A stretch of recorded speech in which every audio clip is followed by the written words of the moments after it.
Good morning, Antioch family. Welcome to today's daily devotional on our Facebook page and on our YouTube page. So glad that you've joined us for today's devotional. I want to start off with a little icebreaker. I know that these are short videos, but we haven't really done an icebreaker like this lately, so I thought I would ask. Last night I was eating some Bluebell cookies and cream ice cream, and it is so good, right? Because it has to be Bluebell, though. Has to be Bluebell. So I wanted to ask, what is your favorite kind of ice cream? Comment down below and let us know. We'll talk together about our favorite kinds of ice cream. I'm not sure if cookies and cream is my favorite, but it might be my favorite right now. It's really, really good, especially the Bluebell kind. All right, so we're going to be looking at a passage of Scripture in the book of James today, and let's just dive on in James chapter 1. It starts in verse 2 here where we're at today. Dear brothers and sisters, when troubles of any kind come your way, consider it an opportunity for great joy. For you know that when your faith is tested, your endurance has a chance to grow. So let it grow, for when your endurance is fully developed, you will be perfect and complete, needing nothing. If you need wisdom, ask our generous God, and He will give it to you. Man, that's good. So let's focus in on these, the first two verses of that passage, verses 2 and 3. So it says, Dear brothers and sisters, when troubles of any kind come your way, consider it an opportunity for great joy, for you know that when your faith is tested, your endurance has a chance to grow. So it says endurance there. Now, I'm sure we have a lot of runners maybe out there that are watching this today. This does not mean that because you go through a trial, you'll come out of it being able to run a marathon, okay?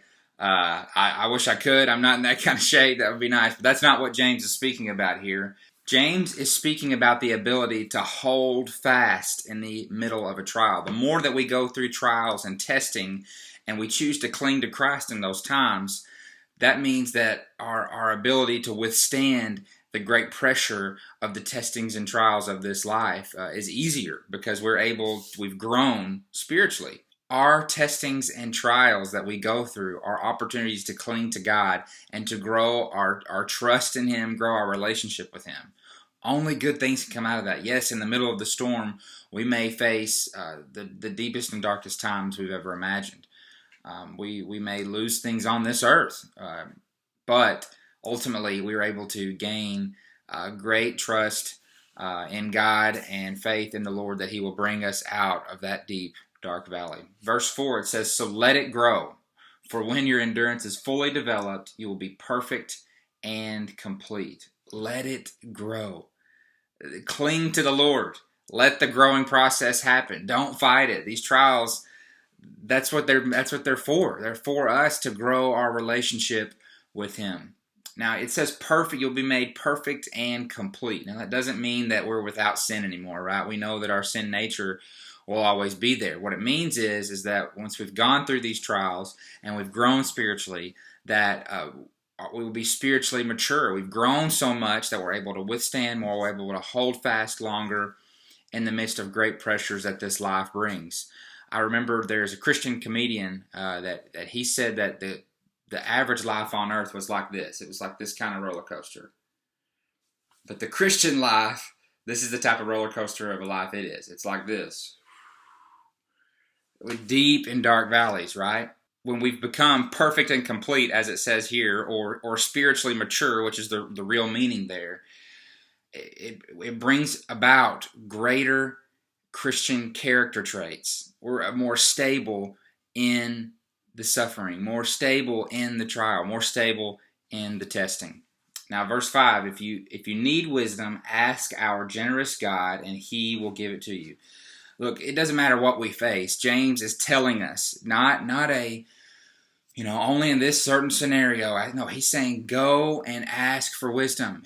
God will provide it when we ask with a humble heart to withstand, to withhold, to navigate through this storm. And really to follow His will. That's what His wisdom is for, right? It helps us to know what He needs, what He wants from us in a specific scenario. Now, I know that this pandemic may have turned your life upside down. There are people hurting all over, jobs being lost, families with just massive strains on them. Maybe this pandemic has brought a time of trial and testing to your life. Don't lose hope. Cling to Christ. Ask for wisdom, as James says, and He will provide a way through the storm. Yes, again, we have to go through these things from time to time in our lives, but it is an opportunity to grow and cling to our God. And I hope that encourages you today, no matter what you're facing, even if you're on the mountaintop right now, to know that we can cling to Christ. He has promised to never leave us and never forsake us, and He is good and has a plan through it all. Have a great day.